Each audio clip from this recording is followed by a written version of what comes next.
Very happy to introduce our speaker, Joohwan Kim, today, who's delivering a seminar on behalf of both the Magic Center and Center for Imaging Science, who worked together to bring him here from California. Joohwan is, Joohwan in 2009 got his degree from Seoul University before he came to the United States to work as a postdoc in Marty Banks' lab over at UC Berkeley. Not sure how many of you were here when Marty Banks came and gave a talk a few years ago. He's very influential in the field and produced a lot of students who have gone off to do a lot of great things, Joohwan included, so it's great. And, but since then, Joohwan left, after his postdoc with Marty Banks, Joohwan went off to NVIDIA, where he's been working as a vision researcher in the New Experience Research Group. While there, he's just started a project with Kamran Benai, a former student of my lab, former student, still student, I don't know, both, who's been working, doing some work with NVIDIA. And also, I guess, and Lily went over there and worked under Joohwan too, right? Lily's in. So got a strong connection to imaging science. And so we're really glad to have him here. Thanks for coming, Joohwan.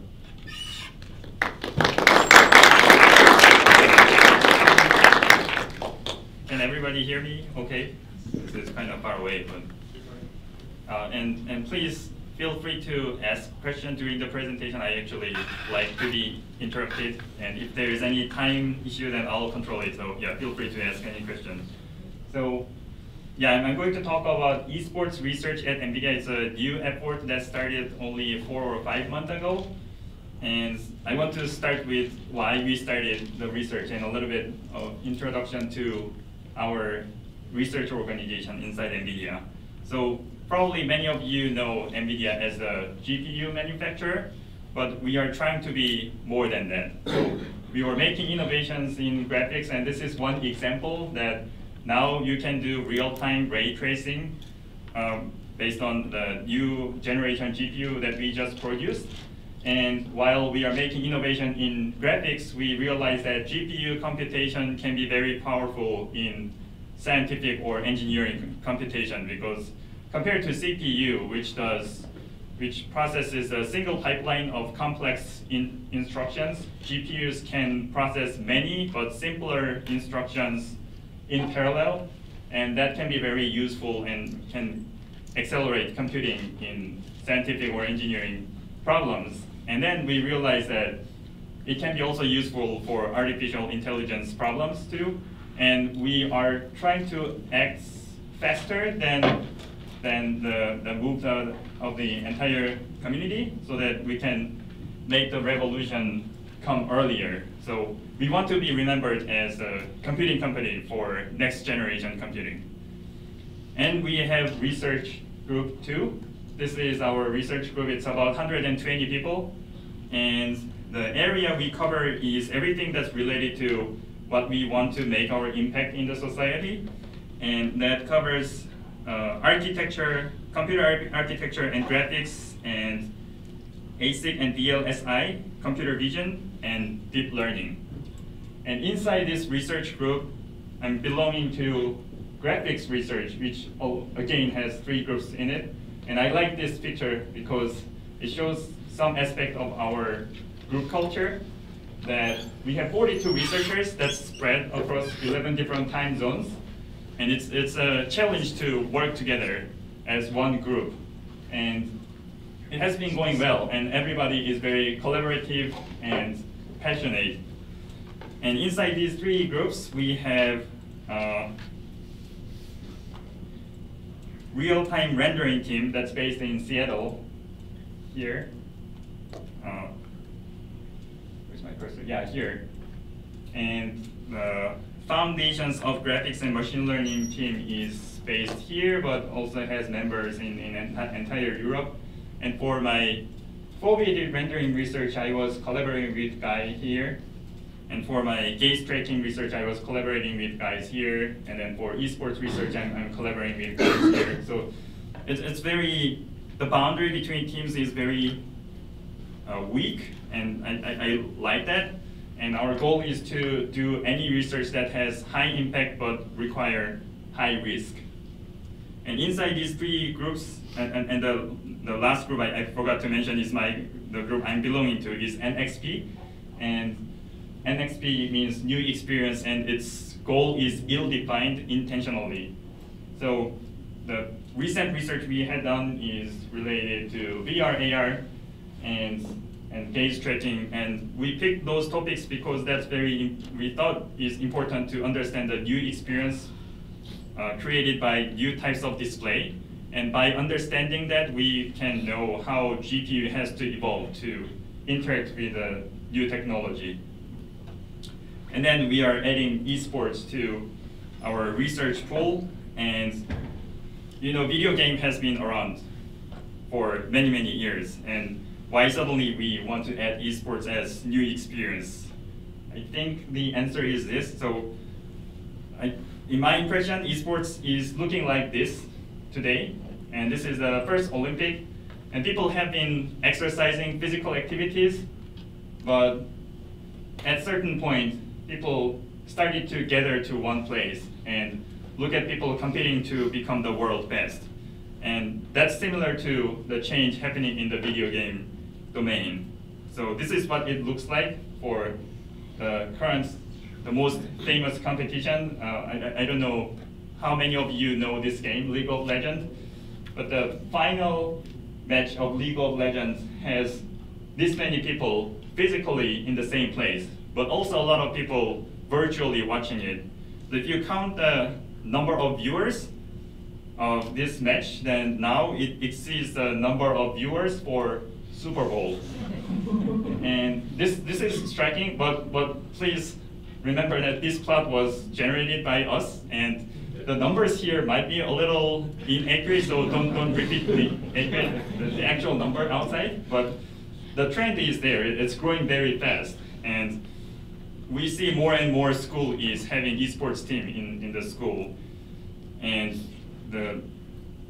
this trend is going to go like this for a while. And then let's take a look at the demographics who play the game. And this is the demographics that was present when I started to play video game. That's like 20, 30 years ago. There were people playing game, and there were people playing game very hard. And that was just the two categories. And the first group plays for fun, and the second group plays to become better. And they tend to have really good system, where the first group has maybe mid-end system. And the game hours they invest per week is 5 to 20 hours for the first group and 15 to 40 hours. These numbers are, again, loosely defined, but that's roughly the picture. And what joined to the demographics about 10 to 20 years ago was these two groups. So now we are gathering enough amount of attention so that it's enough to make a living out of just being good at video games. So there's professional group whose motivation is to win, and there's aspirant group whose motivation is to become pro. And it's interesting to realize the hardware setting there. So when you become very serious about playing video game and win in it, then you start to turn down all the graphics quality to make sure that the frame rate is maximized and the latency is minimized. And after you have that graphics setting, and after you settle down into a specific video game and you spend time on it, then it becomes not anymore the most recent video game. So many times you settle on low or mid-end hardware, but still you know the system very well so that you can apply some optimization tweaks. And then you move to the professional group, then you are making a living out of it. So you want to make sure that you are playing or practicing in the exactly same setting as that's going to be in the competition. So that means it's high-end system. So yeah, that was very interesting to observe to me. And then recently, the last group appeared that I think it's two things that made this possible. One is the streaming service, and then second is the volume of viewers for video games. And they just broadcast their gameplay, and their main motivation is to increase the number of followers so that they can make a living out of this. So this is a full-time job for them. And they have high-end hardware to make sure that they can play in the good quality, good environments, so that it doesn't give bad experience for the viewers. And very often they have two computers, one for playing the game and one for streaming the game. Then with all this excitement growing, let's take a look at our understanding on esports. So this is a image that I could find when I typed esports science in Google. And there are many books, but most of the books are covering very general topic. And it's about overview or personal essay about game. And I believe this trend will move on to the scene that I can find when I type traditional sports science. I didn't type traditional sports science. Then I find this. So the topics are much narrower. And for example, you can find anatomy, like where is it? Yeah, running anatomy, and there's also dance anatomy, and there's golf anatomy. So each topic is very specific about one thing, and it goes very deep to cover it very scientifically and systematically. So I see that as an opportunity for research, and the goals of NVIDIA research for esports is first understand performance scientifically, and we impact our product team to make products that can improve performance and grow with healthy esports communities. And this very much sounds like what Nike is doing in traditional sports, and that's actually our goal.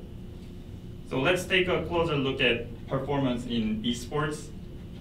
And we think there are three elements. The first one is physical ability. So how fast you can react and how fast you can move your mouse cursor to the target and make a click. And of course there is huge age effect there, but there will be also a hardware effect there too. And the second thing is game sense. And there are people just who are having better sense. So if I make an analogy in soccer, then there are people who just naturally know where to go before the ball comes and make a good position and perform very well. So that kind of thing can happen in games too.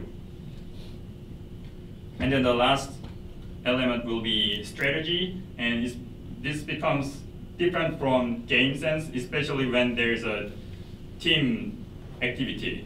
So you have to understand what other guys are doing, and sometimes you need to make a promise or you do verbal communication to work as a better, make a more efficient movement and perform better. And I'm interested in all of this because personally I'm a gamer, but I have to do something that has higher impact in the company, and that's the area we are focusing on today. That's the effect of monitor technology.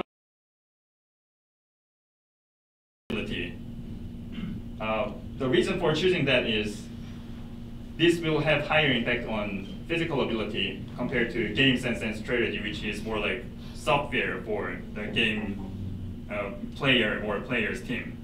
So let's take a closer look at the interaction between the world and the person or player. So this is a perception action cycle I guess most of you are familiar with, and I'm not really expert on it, so I will not go too much in how this should be more articulated for real accurate description. But the point I want to make is for game world, it becomes like that. So the game world is the world that the gaming machine is calculating as game states. And to interact with that, it's important to realize that we are interacting through the computer. So we see the output, and the output is light or sound for the traditional or conventional gaming environment. It could be the motion view change and haptic feedback for VR games, but we are now focusing on conventional games, so let me limit our topic to there. and we sense that through our perception action cycle, and then we make the input, and the game has to, the machine has to sense that and send that to the process to calculate our impact on game world. And this is actually quite complicated, and this was very important to realize when we were doing the research. I'm leaving the left part simple intentionally. Number one, I'm not completely understanding it, but the more important thing is we don't have direct control on this stage, but we do have some control on the right side, and we can make impact by giving guideline on how to select the gaming hardware, or we can make product that can do better to improve performance. So when we see or hear things, and then we make decision and we make action. And then what happens first in the mouse is, as I make the mechanical movement of clicking, then that makes mechanical change in electric circuit in the mouse to either make the contact or release the contact. And that signal gets converted to signal in USB packet. And then that's sent to the computer. And then that information is first stored in the OS level about what the input was. And then the game app should read it. And then apply the change in the game world, do the calculation, and then generate a visual stimulus and send that to GPU. And then GPU has to send that to monitor. So that's the story, and there are so many places where the latency or refresh rate can be affected. So first is in mouse. Many normal mouses or common mouses have polling rate of 125 Hertz, so they read the input 125 times only. And then this sounds very simple, but changing that to USB signal sometimes can take a long time too, depending on which mouse you use.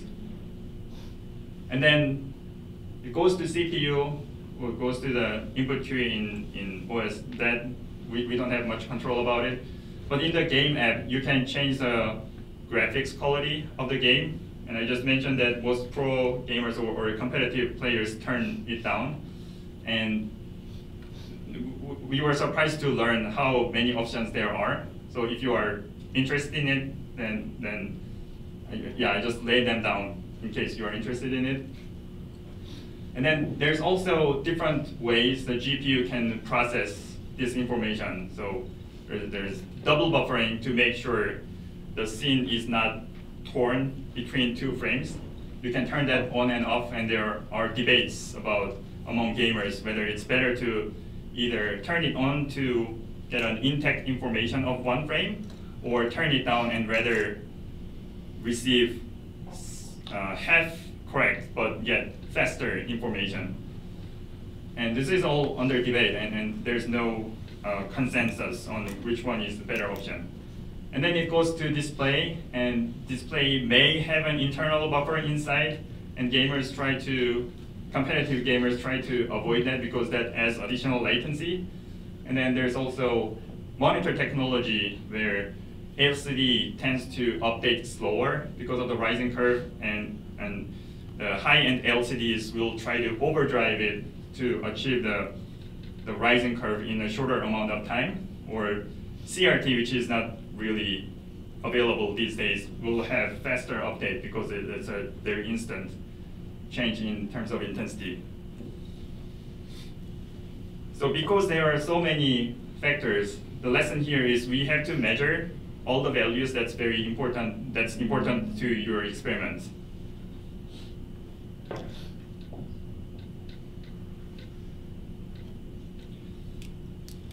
I was surprised when we started this research and this literature survey that there's few literature that can give answer to which setting is better to do better, perform better in video game, especially for the settings that we can have in the market.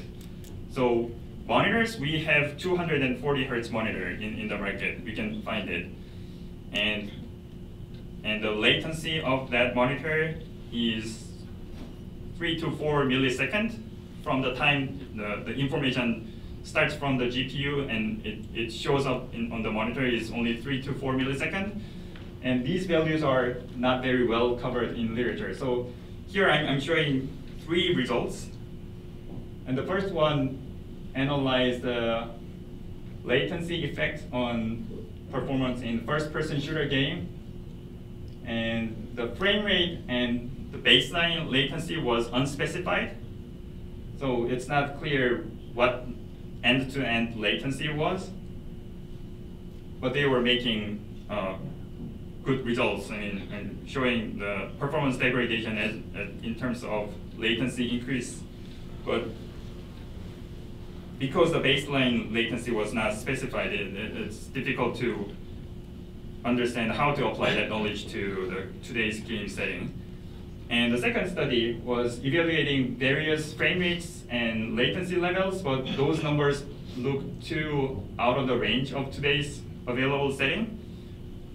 Frame rate of 60 or below is probably not existing in most of the gamers' setup. It's at least 60, and most of them are playing on 120, and many of them play on 240. And the latency of 38 milliseconds sounds too low. And there's another study that measured latency on the performance in real-time strategy games, Warcraft 3 in this particular study. And the latency was 100, so multiples of 50 milliseconds. So in many cases, latency and frame rates were outdated. And again, in the last study, the end-to-end latency was not measured, so it's not clear what was the actual latency value. It was only mentioning the latency that was added to the baseline latency. So we decided to do the study ourselves on the frame rates and latency that are available to current games. And here we are choosing the genre of the game. Again, this was a very new effort, so we have to choose one genre and start from there. So we can imagine a spectrum, and the left extreme is where the latency and frame rate is very, the performance in the game is very insensitive to these two factors, and on the right-hand side, it's another extreme where the performance is very sensitive to latency and frame rate. And the easy example for the left extreme will be turn-based games, and you don't really need short latency and high frame rate. And the study I just showed you in literature search was demonstrating that real-time strategy game is probably insensitive to latency and frames per second, although we still need to verify it with more recent games on a higher quality settings. And it was quite certain that first-person shooter games are very sensitive to latency and frame rate. So we decided to go and evaluate first-person shooter game performance in terms of latency and frame rate. So the experimental design, the hardware we used mouse that has very high polling rate. So if we vary the frame rate of the monitor, then the mouse polling rate is not the bottleneck for our interaction with the game world. And the monitor was capable of doing frame rate of 240 Hertz. And if you're curious, that's the standard size for esports competition. That's the monitor you will find in like Overwatch final match or other final match of other games. And the task was to target moving objects in a very simplified first-person shooter environment. And I have to admit that I advertised the talk that was based on a VSS result that we submitted earlier, but we learned that there was a mistake in experimental conditions. So I did an experiment last week again.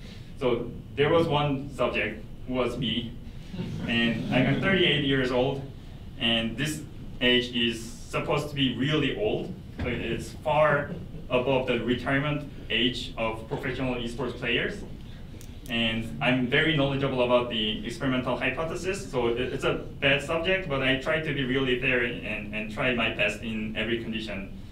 So I think the trend will hold for the final data, but please take the grain of salt that it's a very mature data.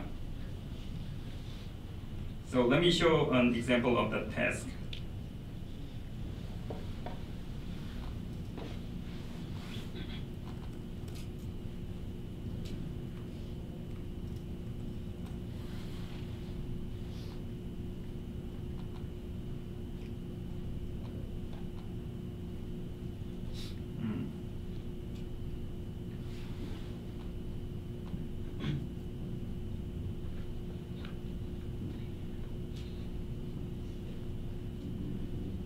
It starts, but it doesn't play.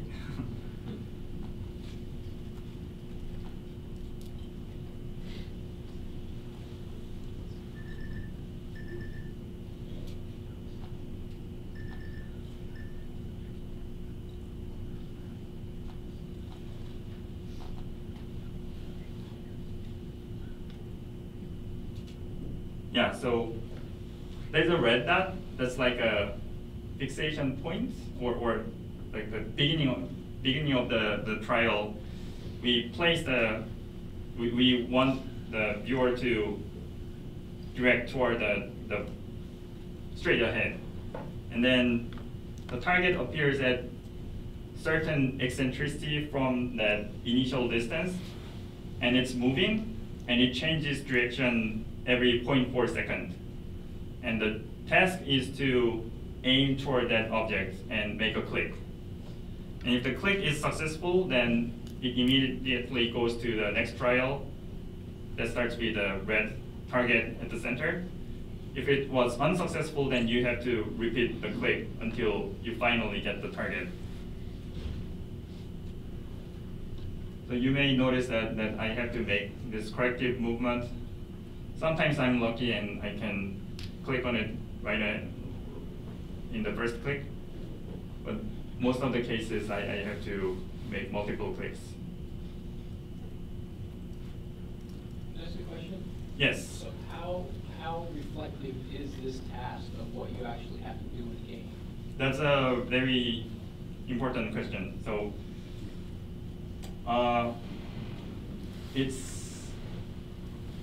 it's not very common that you have to adjust in 2D dimension. The target is usually moving only left and right. There are a few cases, depending on what the game design is like. Some targets move in 2 dimension too. But mostly it's left and right movements, corrective movement, that's more critical for gameplay. And the speed is constant here. Constant speed is probably quite reflective, and you usually just use the arrow key, but you run at constant speed. But some cases, they can walk in different speed, but it's usually bimodal. You walk or run, or you crouch, then your movement is slowed down. The frequency of motion change is somewhat reflective, but it also depends on the habit of the player too. Some people do like much more frequent motion change, but this is part of strategy. They usually do it intentionally to dodge from shooting. So all these things were so the question you asked is actually a very important one. We want to do this test, but we want it to be reflective of what's actually happening in the game. So I just laid down all the factors that we considered.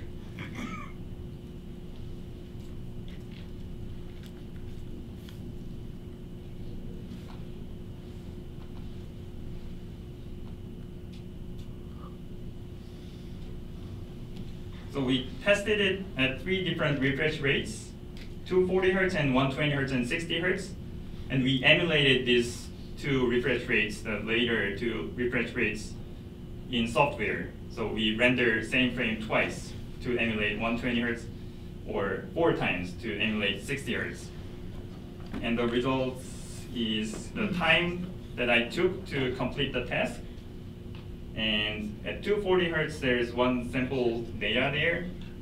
The orange line is the median time to finish the task.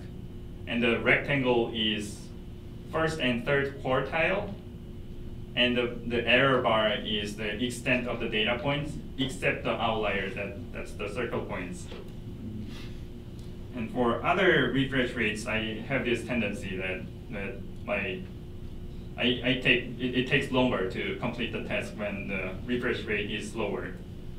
So the talk advertised in the abstract that you might have read was making interpretation that refresh rate was more important, more responsible for this trend than latency.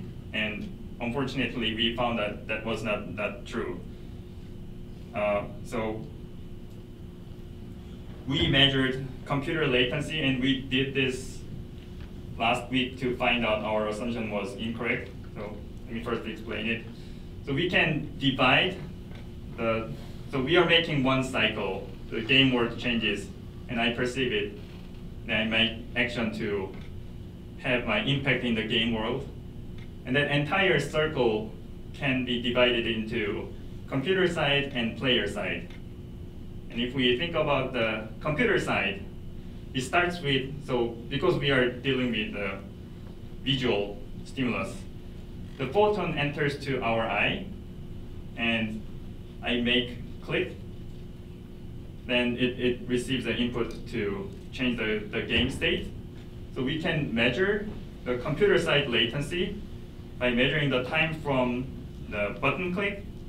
And if we instantly update the screen to change the intensity value, and if we sense that through the current change or voltage change across photodiode that's right on top of the intensity change, then that's click to photon latency or the computer side latency. Because we were using 1000 Hz polling rate mouse, this input arrow was more or less the same latency, but it was the output arrow that was making the distribution to be with some width. And that depended on the frame rate we were measuring. So if we are really lucky, then this information will arrive just before we calculate the game world change, the game state change. Then that becomes shortest latency.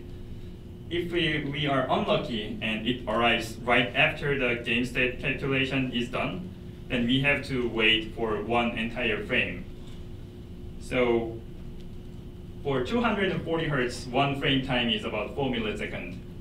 For 120 Hz, it's 8 milliseconds, and 60 Hz, it's 16 milliseconds. So the input arrow was about 8 milliseconds long, and the output arrow, the worst case scenario, we are expecting about 5 milliseconds of latency, and the game world calculation is about 1 to 2 milliseconds, and there can be the variable latency, or because of the fact that I just mentioned.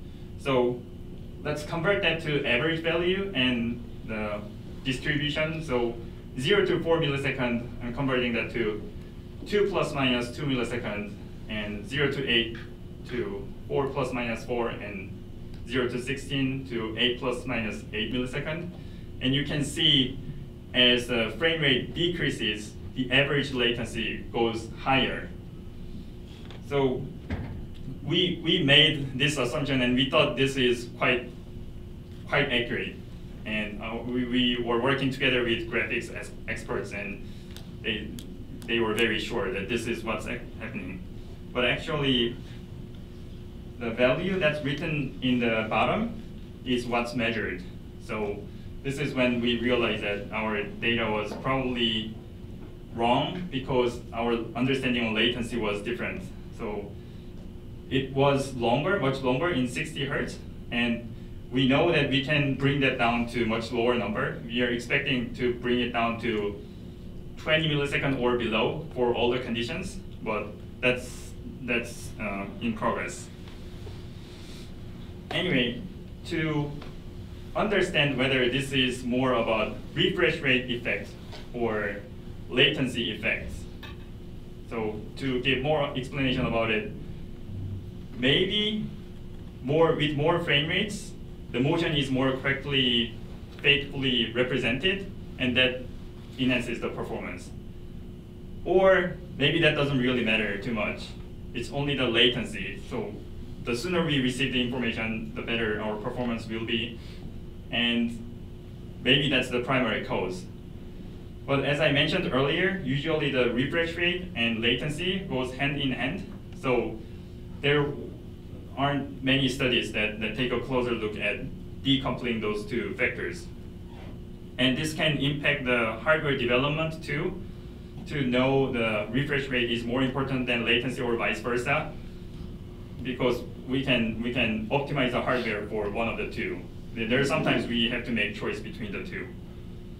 So we first equalized latency to become like that, and we cannot really lower the latency in 60 Hertz with a given configuration. So we instead insert latency in the higher frame rates. And these are numbers pretty high compared to today's setting. So we have to repeat this experiment once we find out what the problem was for 60 Hertz. But this is the result I have today. And then I measure the shooting performance again. And this is the result I get. It's pretty much the same. So if I can go back in the past, then I want to erase the one sentence in the abstract that it was refresh rate effect more than the latency effect. So refresh rate effect, at least for this task, seems to be not responsible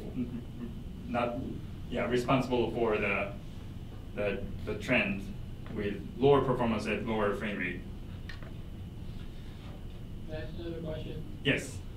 So if I understand your graphs correctly, the time to response is on the order of, in the first one was on the order of 700 to 900 milliseconds, and a variance of about 500 milliseconds, Mm-hmm. right? Mm-hmm. And so, click to click, the variance is big for an observer, right? And you're talking about on the output end, less than 15 milliseconds, right? So the variation in the observer from click to click. You mean between trials? Yeah, between tasks, right? Yeah. Is what? 10, 20 times the difference in your computer side, right? Yes, right, right. So, are you looking at something which is so small that it really doesn't matter because of the variation in the observer's response? Yes, that's a great question. So here the variance is large, that's true. I am pretty certain that the variation will be much smaller if we bring in professional players. Okay. And another thing that was interesting to me was the difference in terms of latency between these two conditions is 46 milliseconds, but the median is about maybe 80 to 100 milliseconds apart. But that's just the median, and all the distribution, if you compare the two distributions, there are cases where it's like 500 milliseconds apart. So the question to me was, why is it amplified in terms of task performance? So, and there's also a significant training effect too, because I was running all these conditions in 2 days. So this experiment, this condition was executed first, and I got better when I was doing this. And another criticism we were having on the past research results is that not many of them actually used professional players who actually went through all this training curve, and the result could be different if we bring in the highly optimized person. So that's one advantage we have, because we have professional players visiting the campus from time to time. For example, last month we have one Overwatch team visiting the campus and one CSGO players visiting the campus. Then we can run this experiment. So yeah, again, this was non-professional player, so we want to do this experiment for professional players.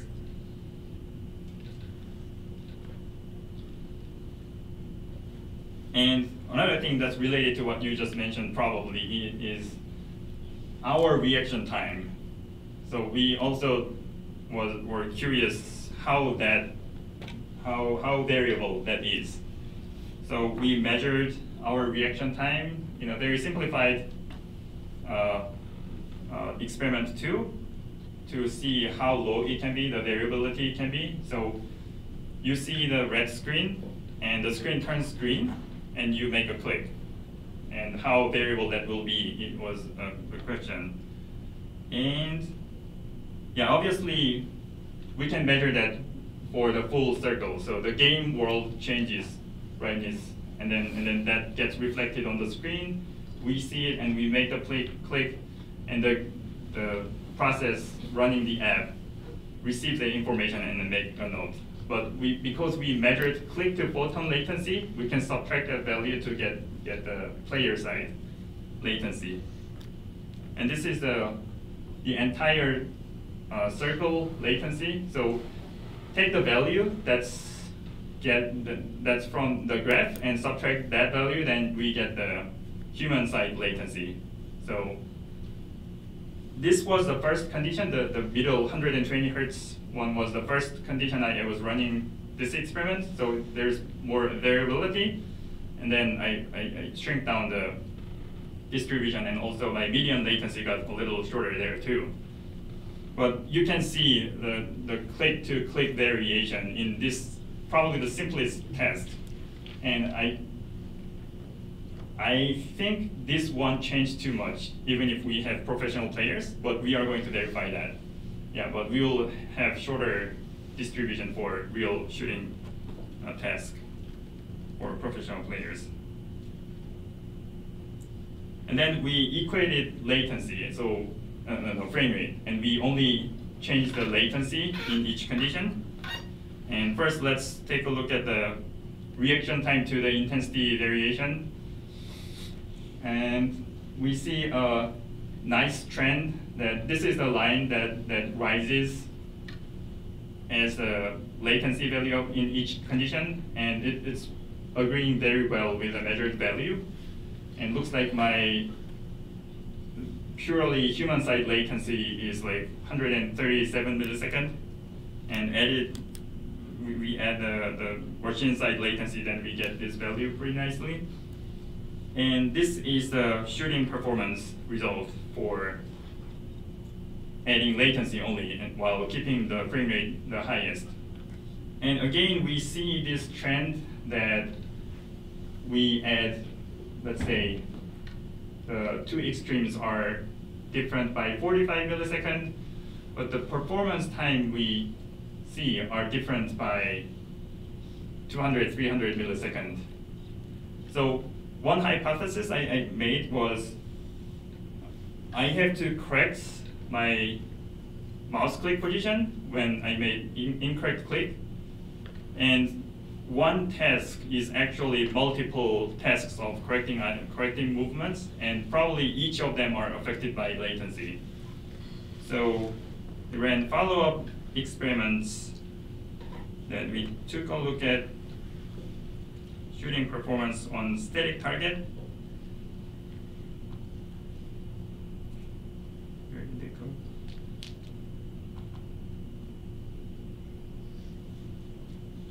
Yeah, so the target is static. If I'm lucky, then I can make the shot very quickly, but usually it required me 2 movements to actually finish the task. Sometimes 2 or 3, if I'm lucky, just 1 movement. Were the movements all horizontal? Or was it still all horizontal, all horizontal. So in earlier experiments, we had 2-dimensional displacement too. But I was keeping it horizontal in the spirit that we actually reflect the in-game environment where usually people are all in the same height. So yeah, but it's definitely interesting to take a look at two-dimensional displacement too. Yeah. So one thing I noticed in that other one was that the visual field also moves with your mouse. Yes. Is there a specific reason why that has been kept, or? That's to reflect the first-person shooter game. So okay, because so sometimes like when they go towards periphery, like in League of Legends or Dota, as the Yes. mouse moves through, that's when the visual field or the rendering moves. But Yes. in this case, it's the entire field. So I mean, it's the different conditions that are being tested. Yeah, very good question, and we are actually making a second experiment that does what you just did. Okay. Yeah, so RTS version and FPS version. Okay. We think that can be very different visual task. Yeah. Are you correcting your data between targets that appear right next to where you start or targets that appear on the peripheral? Because there's going to be a difference not only in how far you have to move your mouse, like the time for that, and also the time it takes to notice something in your periphery is much longer. Yes, mentally. yes. Yeah, actually, that's why we changed the displacement design. Our first version, everything was in the same distance from the center, but the direction was different. But we wanted to take a look at the effect what you just mentioned and spread it horizontally. But the data points I collected here is not too many to do that analysis statistically meaningfully. So yeah, we didn't take a closer look at there yet, but yeah.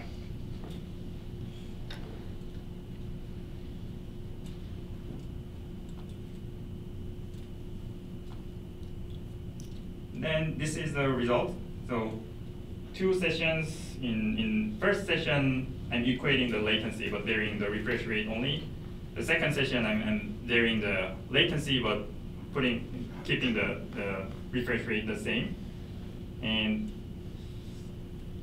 the distribution is still very large, and the number of data points is not, number of samples is not too many. So it was not easy to make a statistical conclusion, but seems like the trend is latency is having more effect than refresh rate, at least for this level of latency. And again, we have to verify it with a system that has lower latency. So this is not the typical latency you will experience in modern games. And also we need to verify it on professional players too.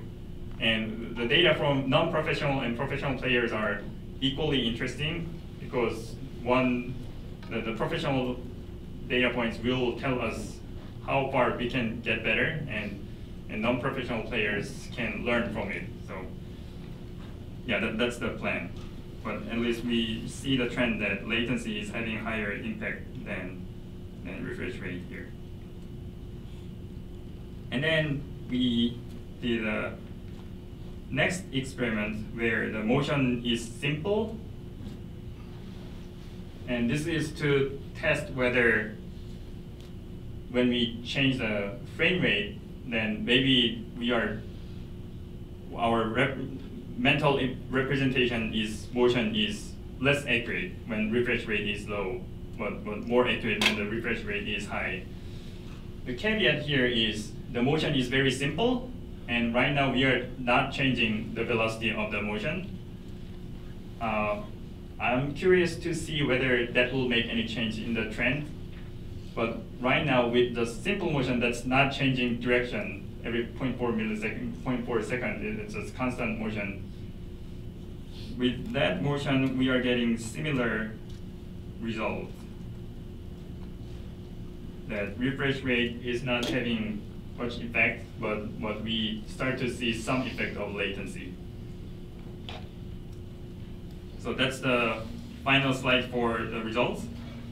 And the summary is we see research opportunity for esports, that the scientific understanding of esports performance is important and not done yet, and we think it will become important in near future. And we shared the early results and lessons from esports research at NVIDIA. And it looks like slower systems can slow down performance even more. For example, the 50 millisecond longer system was making the performance sometimes 200, 300 milliseconds slower. And for future work, we want to test more factors of display technology. For example, the low motion blur display flashes the backlight in shorter period of time, and that will reduce the motion blur on your retina when you are following a moving object, and that may make your performance better.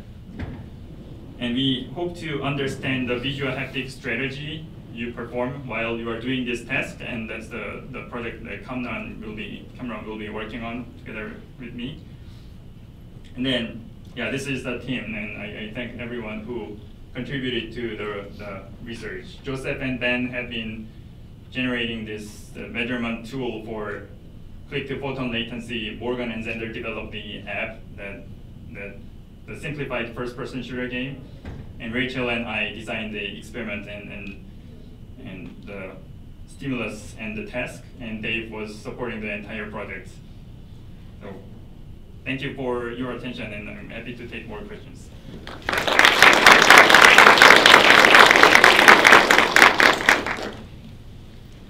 So, I got two questions for you. First, I'm kind of curious, one thing you can do with the mouse is you can change the gain. And I'm wondering if there's any kind of anecdotal evidence of, do people modulate the gain on their mouse in response to visual conditions or latency conditions on a computer?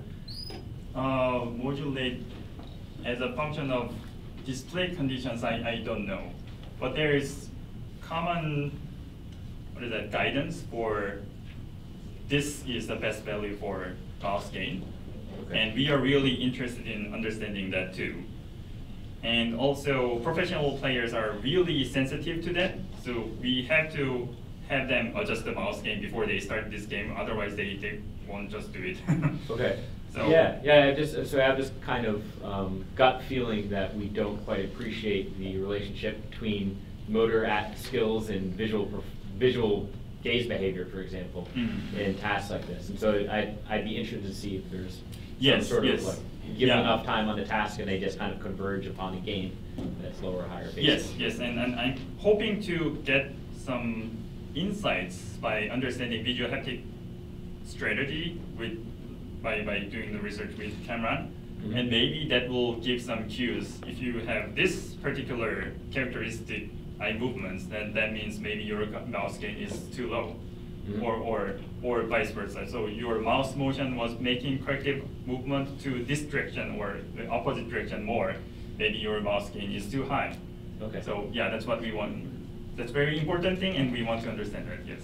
Okay, let me ask one more question. Yeah. So you also said that so the strategy amongst the pros or the serious professional is to lower all the settings, and the reason they tell you they do that is because it's to deal with FPS, which with a grain of salt, your preliminary data says doesn't affect behavior. But I mean, of course, they're changing the visual environment. They're taking out all the maybe distracting shadows, dynamic shadows, and lighting, and they're probably just reducing visual clutter quite a bit too. Do any of them talk about that, or is it they obvious? talk about it a lot. So the primary reason is refresh rate and latency. That's true, but there is secondary reason that some effects are more visible with certain graphics setting. So like if you do lower graphics, then the amount of leaves, the count of leaves is smaller, then you can see better. Or the people behind, some people just hide behind the tree and try to shoot at you, but you can see it better. So there are other stuff like that too. And some people even claim you see aliasing, and that's better because you can notice earlier. So yeah, there are all these anecdotal claims. Cool. Okay. Yeah. That makes sense. Thanks. And you are touching the very interesting point that the boundary between cheating and non-cheating. So if we take this into extreme, then we can make Overwatch like Pac-Man. And some players might be just playing on that to be better. Then it also becomes the game developer's choice whether to include that as a standard setting. And if that's included into standard setting, that ruins the experience of the lowest quality, lowest profile players, the core players like me. Yeah. I just want to play based on good visuals.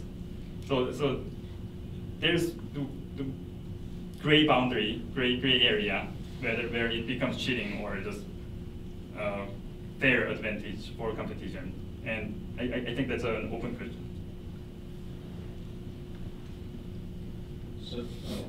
So to follow up on the cheating aspect, so Miguel Nicolelis has been doing a lot of work with Primate, direct brain to computer interface. I don't know if he's gotten into human trials, and I hope not, but how quickly how much latency do you think can be shaved off of that if it was possible for a direct brain to computer interface without having to do the mouse clicks? Oh. I mean, and also, what, I guess, I think that's the future from what I can gather based on his research, and is that something that that people are looking into?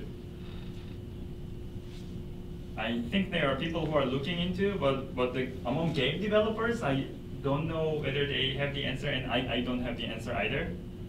But we have like a theoretical limit on the latency aspect. If that was, yeah, so remove the mouse interaction. Yes. First of all, I'm not the expert on this, but I'm giving wrong numbers probably. But I did take a look at this slide. This is the only extra slide. I'm surprised that I'm using it. So the eye to finger latency is 180 to 260, and I'm getting 137 milliseconds. And that's median, so I was making lower values many times too. So, and this is a macaque too, right? So this is going to be even faster than humans. Okay, I didn't know that. This is one feature that came up during I use the same figure. Oh, okay. Okay. Yeah. So that means mouse is pretty good at lowering latency, but it's true that mouse is not instantly reacting when I send the signal to the finger muscle. So there should be a room to improve that further. I don't know what that value will be, because I'm not expert on the mechanics of biomechanics of the finger muscles. But if we directly insert to the brain, maybe you can shorten the latency by maybe 40 milliseconds. I don't know what's the good place to do the direct stimulation of the brain. Maybe V1, maybe V2. Yeah. Well, all these are not using performance-enhancing drugs. Does Mountain Dew count?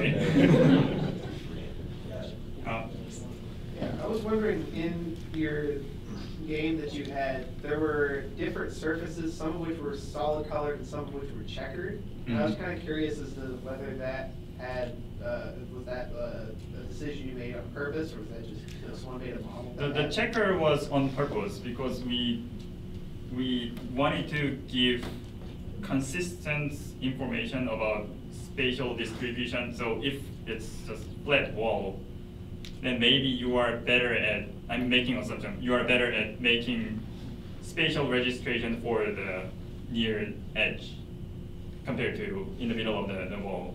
So the checker is intentional. I don't know whether we have flat wall. I think we inserted the checker for all of other plays, but let's see. Like how in the center, it's a solid color, but pretty much Oh, every other surface. wait, yeah, that's true. I didn't notice it, although I was looking at it for like 2 full days. I made that order, and then I saw some checkers, and I think I stopped thinking about it. But yeah, thanks for the point. Yeah. I think we have time for one more quick question. Actually, Jim, yeah. So, so you said your latency, or the photon to click time, was every photon click time was about 137 milliseconds. Yes. Something like that. So, but if I'm understanding the task correctly, it's point shoot, right? Oh, for that measurement, it was just entire screen red. Oh, okay, that's all that is. Yeah. So it's probably the easiest thing for yeah.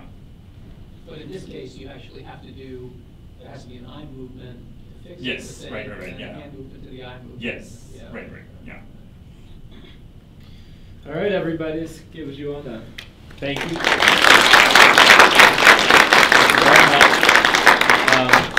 You're all probably already know the drill. There are cookies and coffee in the lobby, and Joohwan will be out there shortly. So if you have some questions, you can walk up to him and ask him. So this is the time.